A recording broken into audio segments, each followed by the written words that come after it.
Good morning, students. Welcome to online classes provided by MDN Public School Kalath. जैसा कि आप सभी विद्यार्थियों को पता है कि हमारा +1 हिस्ट्री का लेसन यायावर साम्राज्य है चला हुआ है काफी दिन से। तो आज हम डिस्कस करने वाले हैं बेटा इसका पार्ट 6 में हम डिस्कस करेंगे आज कि उसकी अन्य विजय क्या क्या थी, चंगेज खां का मूल्यांकन और साम्राज्य का विस्तार, अन्य देशों के साथ उसका संबंध कैसा रहा और उसकी अन्य विजय कैसी थी और कब कैसी रही। और सभी विद्यार्थी ये भी ध्यान रखें, आप प्रीवियस वीडियो का लिंक देखने के लिए आप इसके डिस्क्रिप्शन बॉक्स में जाएं और उसको क्लिक करें और वहां से आप इसके लिंक को भी देखें। जब भी आपको पता लगेगा कि यायावर साम्राज्य क्या है और उसमें चंगेज खां की क्या भूमिका रही और उन्होंने क्या क्या किया। जैसा कि पिछला कई दिनों से बात थी, मैं पूछ रहा हूं कोई भी स्टूडेंट्स बताएं यायावर क्या है बेटा। यस, टेल मी।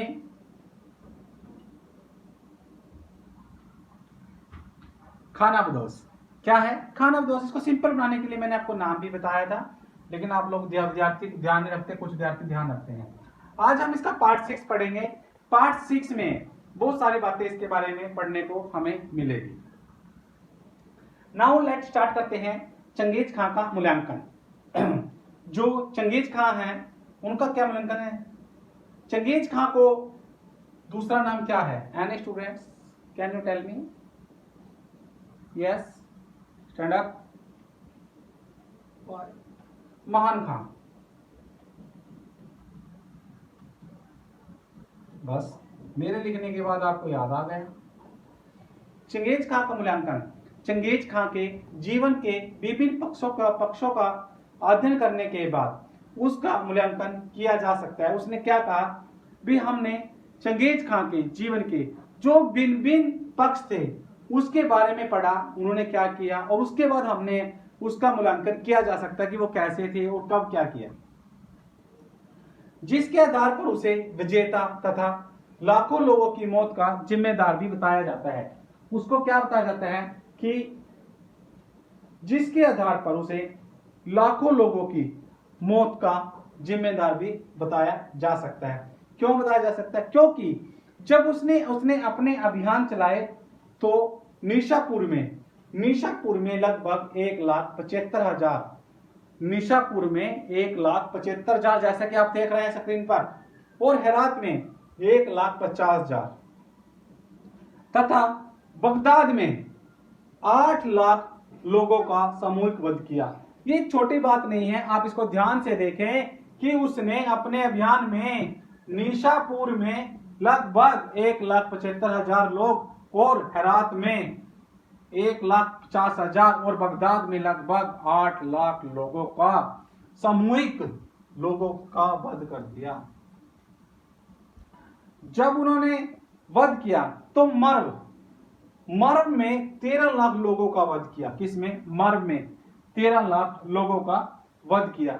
इसी प्रकार जब कोई व्यक्ति इतना खतरनाक हो जाता है तो आपको क्या होगा, क्या लगेगा? सारे मोहल्ले में डर बन गया। क्या हो गया? डर, भय का माहौल फैल गया। देखो इस प्रकार चंगेज खां ने चारों ओर क्या हो गया?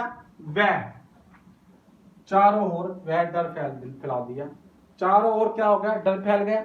डर फैलना था क्यों? इतने लोगों को उसने मौत के घाट उतार दिया था। डर फैलने के बाद क्या हुआ? नगरवासी थे इन यायावरों के कारनामों के आगे अपना अस्तित्व नहीं बचा पाते थे। दूसरी ओर उसने इस प्रायद्वीप क्षेत्र में उसने क्या किया? इन प्रायद्वीप के जो क्षेत्र थे उसमें एक साम्राज्य की स्थापना की। क्या की? एक साम्राज्य की स्थापना। उसके बाद उसने हजारों वर्षों से आ रहे कबीले के संघर्ष को, जो हजारों वर्षों से आ रहे कबीले के संघर्ष थे, उनको भी समाप्त कर दिया। तथा जब समाप्त कर दिया तो मंगोलों को चीन के शोषण से बचाया। हमने सुना ना चीन पर आक्रमण, पार्ट 3 में पढ़ा था। तो उन्होंने क्या कहा? उन्होंने मंगोलों को भी चीन के शोषण से बचाया। क्यों? जो उन्होंने क्यों बचाया, कैसे बचाया? जो व्यापारी मार्ग थे उनको, व्यापार मार्गों को भी खोला, बाजारों को फिर से स्थापित कर दिया उसने। इस तरह दोनों की तरह तस्वीरें बनते गए। जरूरी है कि चंगेज खां का मूल्यांकन उस समय के परिप्रेक्ष्य में किया गया। जब उस युग में बात करते हैं बेटा हम, उस युग में विजेता के लिए अत्याचार करना एक सामान्य बात थी। अगर इस समय की बात करते हैं 1227 से पहले की, उस समय में अत्याचार करना एक साधारण सी बात थी, सामान्य है। इससे पूर्व के युग में, जो इससे पहले का युग था, उसमें हन, शक या मंचू जाति पर भी अत्याचार होते थे। उसने अपने राज्य में रहने वाले, उसने क्या किया, अपने राज्य में रहने वाले किसी भी व्यक्ति को धर्म परिवर्तन करने के लिए मजबूर नहीं किया। उसने क्या किया, उसके राज्य में जितने भी लोग रहते थे, उसने किसी को भी कहा धर्म परिवर्तन के लिए मजबूर नहीं किया। उसने मंगोलिया की बहुआयामी संस्कृति को संरक्षण दिया। क्या दिया? संरक्षण दिया, जिसके कारण वह आज भी मंगोलिया में आराध्य है। क्या दिया? उसने संरक्षण दिया। उसका जो मंगोलिया में सार्वजनिक सम्मान बहुत अधिक है, उसका क्या है, मंगोलिया में सार्वजनिक जो सम्मान है वो भी बहुत अधिक है। सार्वजनिक सम्मान होने के कारण उसे क्या माना जाता था? राष्ट्रीय नायक। जैसा कि देख रहे हैं, उसका सार्वजनिक सम्मान था, तो इसलिए उसे क्या माना जाता था? राष्ट्रीय नायक भी माना जाता था। और क्या करते, अब मंगोलिया सरकार द्वारा, मंगोलिया की सरकार के द्वारा उसके सम्मान में, उसके साम्राज्य की, मंगोलिया सरकार के द्वारा उसके सम्मान में उसका आदर करने के लिए उसी के साम्राज्य की 8वीं सदी पूरी होने के कार्यक्रम राष्ट्रीय स्तर पर बनाए। भी उसकी कार्यक्रम कहां पर बनाए बेटा? राष्ट्रीय स्तर, ऊपर तक के स्तर पर भी बनाए। अब बात करते हैं साम्राज्य की।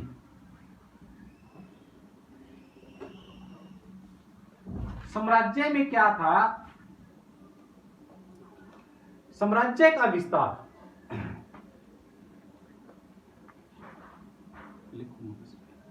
साम्राज्य का विस्तार वे अन्य देशों से संबंध। जैसे जैसे बेटा साम्राज्य का विस्तार हुआ तो अन्य देशों से उनका संबंध कैसा रहा? 1227 ईस्वी में चंगेज खां की मृत्यु के बाद क्या हुआ? जब 1227 में चंगेज खां की मृत्यु हो गई, उसके बाद उसे मंगोलिया में पैतृक स्थान पर दफना दिया गया।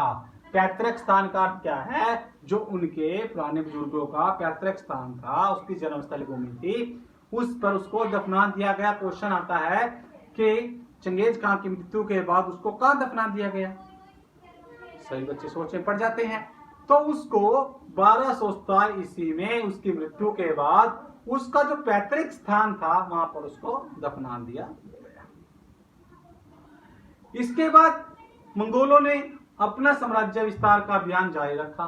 क्यों? उन्होंने को तो ये था, जो मंगोल थे उन्होंने अपना जो साम्राज्य विस्तार, अपने साम्राज्य को डेवलपमेंट करना, उसका अभियान तो बिल्कुल निरंतर चलता रहा। वो क्या समझते थे कि उनको साम्राज्य का विकास करना बहुत जरूरी है।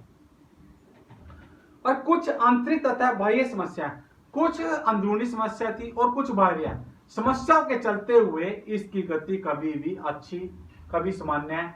उसने क्या कहा?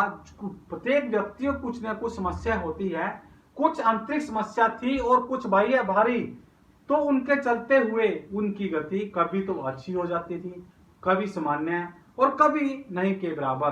क्यों? क्योंकि उनको आंतरिक और बाह्य दोनों समस्याओं को सामना करना पड़ता था। इसी के अनुरूप भिन्न भिन्न देशों के साथ भी उनके संबंध रहते थे। अब बात करते हैं हम अन्य विजय की। अन्य विजय में उसने क्या किया? सबसे पहले 1223 की बात करते हैं। 1223 में उन्होंने यूक्रेन, यूक्रेन पर कब्जा कर लिया। यूक्रेन पर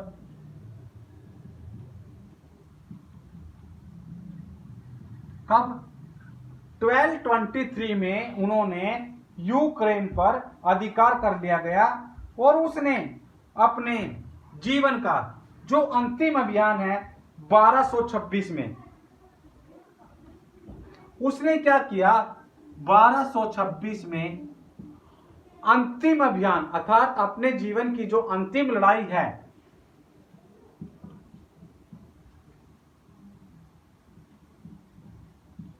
अंतिम अभियान कहां चलाया? क्वेश्चन तो सबको पता है कि उसकी डेट ये है, लेकिन क्वेश्चन ये आता है कि 1226 में उसने अपना अंतिम अभियान कहां चलाया? उसने अपना अंतिम अभियान चलाया बेटा हसी हसिया में। हसी हसिया में। ये सभी बातें बड़ी इंपॉर्टेंट है। इससे उसे क्या हुआ? 1227 में जब उसने ये अभियान चलाया लास्ट, तो 1227 में 1227 में उसको क्या मिली? सफलता। क्या मिली? सफलता।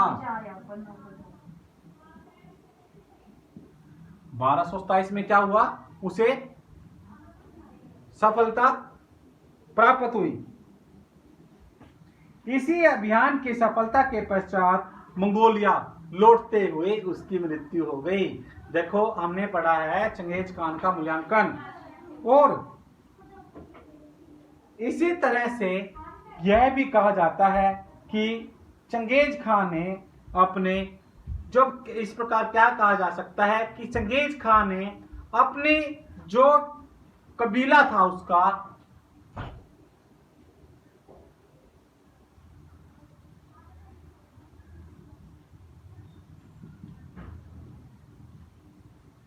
ट्राइब, जो उसका किला था, क्या था? किला। उसका जो छोटा सा कबीला था उसने भी विजय अभियान शुरू कर दिया। क्या किया उसने? जो उसका छोटा एक उसने छोटा सा कबीला बना रखा था। क्या था बेटा? छोटा सा ये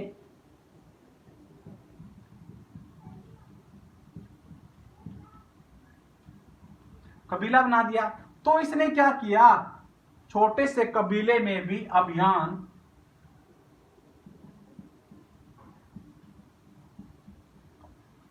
आरंभ कर दिया। क्या कर दिया? अभियान स्टार्ट। अभियान भी उसने शुरू कर दिया, परंतु अपनी मृत्यु के पश्चात एशिया यूरोप का एक बड़ा हिस्सा अपने अधिकार में ले लिया। इसके लिए उसने कठोर से कठोर इसलिए उसने क्या किया? इसलिए उसने कठोर से कठोर नीतियां को भी अपनाया। आज हमारा ये पॉइंट खत्म हो जाएंगे। ये लेसन बहुत लेंथी है, काफी दिनों से भी चला हुआ है। +1 क्लास की तो हम वीडियो डेली ही डाल रहे हैं। +2 क्लास में एक दिन हिस्ट्री एक दिन पब्लिक एड की वीडियो डाली जाती है, तो सभी विद्यार्थी देखें। क्या पढ़ा? यायावर साम्राज्य में चंगेज खान का मूल्यांकन। अन्य विजय पढ़ ली। अन्य जो उसके विजय के बाद चंगेज खान का मूल्यांकन आया। चंगेज खान के जीवन के भिन्न भिन्न जो पक्ष थे, पक्षों का अध्ययन करने के बाद उसका मूल्यांकन किया जा सकता है, जिसके आधार पर उसे विजेता जिसके आधार पर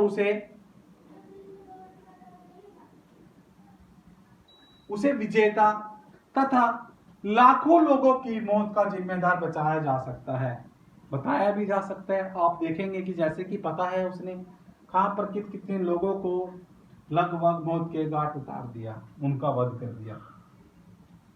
सबसे पहले बात करते हैं निशापुर की। हमने पढ़ा था उसने अपने अभियान में निशापुर में लगभग 17,50,000 और हेरात में 1,50,000 तथा बगदाद में लगभग 8 लाख लोगों का सामूहिक वध किया। इकट्ठे जो लोग थे जो उनका एकदम वध कर दिया। किसने? चंगेज खान ने। मरव में 13 लाख लोगों, जब इतने लाख लोगों का वध कर दिया तो नेचुरली थी क्या, लोगों के मन में डर का मोह पैदा हो गया। आजकल तो 2 लोग को ही मार दे, तीसरे का तो वैसे डर हो जाता है, बे लड़का ये आदमी खतरनाक है।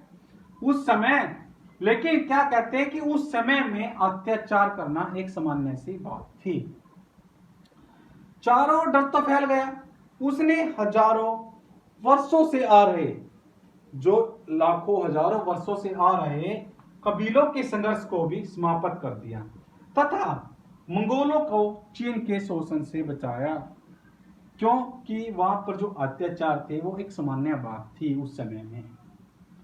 उसने अपने राज्य में रहने वाले किसी भी व्यक्ति को धर्म परिवर्तन करने के लिए मजबूर नहीं किया। क्यों? बहुत बार क्या होता है, जो कबीले में लोग रहते हैं, जो उनका मुखिया होता है बेटा, जो वो कहता है उन कबीले के लोगों को वही धर्म अपनाना पड़ता था। लेकिन चंगेज खान ने ऐसा नहीं किया। उसने क्या कहा कि मैंने कभी भी किसी को भी धर्म के अंदर परिवर्तन करने के लिए मजबूर नहीं किया। उसने मंगोलिया की बहुआयामी संस्कृति को संरक्षण दिया अर्थात महत्व दिया और उसके सम्मान में संस्कृति का संरक्षण देने के बाद उसे क्या माना जाता था? राष्ट्रीय नायक। मंगोलिया सरकार के द्वारा उसके साम्राज्य की 8वीं सदी पूरी होने के कार्यक्रम राष्ट्रीय स्तर पर भी बनाए। उसने बहुत सारे कार्यक्रम किस तरह बनाए? राष्ट्रीय स्तर पर भी बनाए।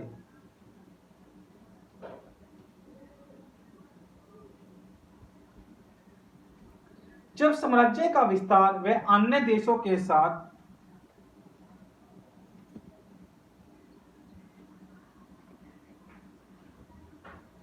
और अन्य देशों के साथ संबंध की बात करते हैं, 1227 में चंगेज खान की मृत्यु के बाद, हमें सबको पता है कि 1227 में उसकी मृत्यु हो गई। मृत्यु के बाद उसे मंगोलिया में, जब उसकी मृत्यु हो गई तो मंगोलिया में उसको उसके पैतृक स्थान पर, जो उसका पैतृक स्थान था, वहां पर उसको दफना दिया गया। इसके बाद मंगोलों ने अपना साम्राज्य विस्तार अभियान जारी रखा। कुछ आंतरिक तथा बाह्य समस्याओं के चलते भी, जब कभी भी कोई समस्या आती है आंतरिक है बाह्य, उनकी समस्या के चलते हुए भी उनकी गति कभी अच्छी, कभी सामान्य या कभी नहीं के बराबर रही। इसी के अनुरूप भिन्न भिन्न देशों के साथ संबंध भी स्थापित हो गए। Thank you, have a good day. सभी विद्यार्थी ध्यान दें, जैसा कि हमारा +1 क्लास हिस्ट्री का चैप्टर चला हुआ है, यायावर साम्राज्य का पार्ट 6 हमने डिस्कस किया है। तो जिन विद्यार्थियों के पार्ट 1, 2, 3, 4 एंड 5 रह गए हैं, तो आप वीडियो के डिस्क्रिप्शन में जाकर उस लिंक को क्लिक करें और आप उन पार्ट्स को पढ़ पाएंगे कि उनमें हमने क्या क्या पढ़ा है। और सभी विद्यार्थी से फिर बता रहे हैं कि कुछ विद्यार्थी 1 मिनट सेकंड की वीडियो देखकर बंद कर देते हैं। वो लगता है कि बोर हो गए। बेटा, जब तक आप पूरा नहीं पढ़ेंगे और नहीं समझेंगे, अगर आपको साउंड में कहीं प्रॉब्लम लगती है तो आप ईयरफोन का यूज करें कान में, अपनी वॉल्यूम को, उससे क्लियर हो जाएगी आपकी वॉल्यूम सारी के सारी। Thank you, have a good day, stay home, stay safe.